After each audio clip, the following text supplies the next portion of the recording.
വാർത്തകളിലേക്ക്. എറണാകുളം നെടുമ്പാശ്ശേരിയിൽ ഹോട്ടലിൽ വൻ തീപിടുത്തം. അത്താണിയിലുള്ള ഗ്രാൻഡ് മലബാർ ഹോട്ടലിലാണ് തീപിടുത്തമുണ്ടായത്. ഫയർഫോഴ്സ് സ്ഥലത്തെത്തി തീ അണച്ചു.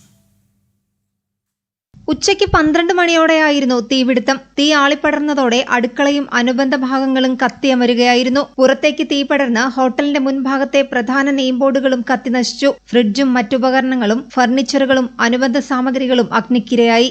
റിസപ്ഷൻ ഭാഗത്തേക്കും ഹോട്ടലിന്റെ അകത്തേക്കും തീ പടരാതിരുന്നത് വൻ ദുരന്തം ഒഴിവാക്കി. ഹോട്ടലിനുള്ളിൽ ഭക്ഷണം കഴിച്ചുകൊണ്ടിരുന്നവരെ ഉടൻ തന്നെ സുരക്ഷിതമായി മാറ്റി. തന്തൂരി അടുപ്പിൽ നിന്ന് തീ പടർന്നതെന്നാണ് പ്രാഥമിക നിഗമനം. ക്ലീൻ ചെയ്യുന്ന സമയത്ത് ഫ്ലയർ വരികയും ഫ്ലയർ തുടർന്ന് മേലേക്ക് കത്തിപ്പിടിക്കുകയായിരുന്നു എന്ന് പറയുന്നുണ്ട്. പിന്നെ ഇന്ന് സ്വതവേ വരണ്ട കാലാവസ്ഥയാണ്. അതുപോലെ തന്നെ ഉച്ച സമയം കൂടി ആയത് കാരണം ഉള്ളിലേക്കും പെട്ടെന്ന് തന്നെ കത്തിപ്പടർന്നു. അപ്പോൾ ഫയറിൻ്റെ എക്സ്റ്റിങ്ക്വിഷർ ഇല്ലാതെ ഉണ്ടായിട്ടില്ല എന്ന് തോന്നുന്നുണ്ട്. ഉള്ളിലേക്ക് പടർന്നിട്ടില്ല. ഫ്രണ്ട് ഭാഗം മാത്രമാണ് കത്തിയിട്ടുള്ളത്.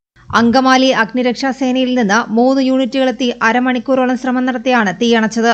ജനം, കൊച്ചി.